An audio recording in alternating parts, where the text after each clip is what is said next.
एवं जो भाया उपनिर्वाचन रे बूथ रिगिंग करिकिर से माने जितिले तार जवाब आगामी दिन रे निश्चित भाव में दियाहब। यही भाया उत्साह सहित आमर कर्मकर्ता सहित आलोचना कले आमे आमर प्रिय नेता नवीन पट्टनायक महोदय को अशेष अशेष धन्यवाद अर्पण करुछु।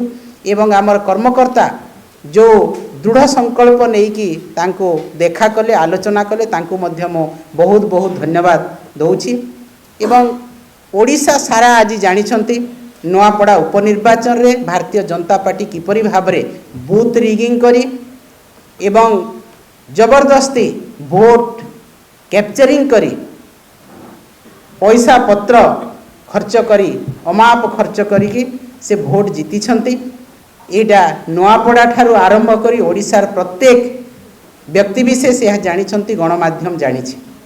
मु गोटे छोटिया उदाहरण देवी जे नुआपड़ा दादन प्रवण अंचल वर्तमान हजार हजार संख्यार दादन खटिबा लोक बाहर को जाइछंती एवं सेही समय रे 4टा 4:30 भितर जेते बेले भोट सरी सारी भोटर लाइन नथिला बूथ रे सेही समय रे 41टा बूथ रे किपरि भाव रे 90% रो एबव भोट हला जोठी कि 60% मध्य भोट हेबा कथा नह 41टा बूथ रे 94.82% पर्यंत भोट जाइछि एवं 55टी बूथ रे 85% रो भोट हेछि। एथिरु जना पड़ुछि जे जोठी लोकंकर लाइन 4टा पर शेष हो जाइथिला को हिसाब रे भारतीय जनता पार्टी ऑफिसर मान को धमक चमक दे बूथ रिगिंग करी बीजेपी सपोर्ट रे भोट करैछि एटा समस्ते जानिछंती। एवं अमाप खर्च करी धन लोकों को पैसा पत्र जांची डरई धमकी काहाकू रेड करी कहा घरे पसी काहाकू डरा धमका करी आईटी रेट करे जीएसटी रेट करे अच्छी मनोज मिश्र महोदय तांकर पेट्रोल पंप एवं तांकर घर को मध्य रेट कराइला। आमर जुनेद भाई जी कि खरियाड़ रोड एनएससी रो कांग्रेस रु योगदान कले बीजेडी रे तांको घर रेट कराला।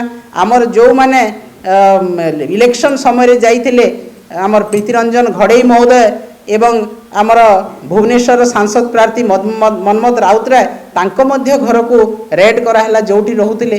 तो यही भलिया समस्त को डरा धमका करी भोट जीति आमे याको दृढ़ निंदा करूछु एवं नुआपड़ा बासी मध्य आज स्तब्ध एवं सेमाने मध्य मनस्थिर कलेनी जे यार जवाब निश्चित भाव में पंचायत निर्वाचन रे दिया हबो एवं आगामी विधानसभा निर्वाचन रे दिया हबो। तेणु आज संगठन नुआपड़ा रे बिजु जनता दल सुदृढ़ अछि। निर्वाचन हुए तो आमे हारी जाई पारि थाउ किंतु आजी मध्य नवीन पट्टनायक समस्त हृदय रे अछंती। बिजु जनता दल कार्यकर्ता समस्त सेवा करुछंती समस्त सहित रहीछु। आमे आगामी दिन रे निश्चित भाव में एई जो बूथ रिगिंग एवं बूथ कैप्चरिंग करी जीति भारतीय जनता पार्टी को नुआपड़ावासी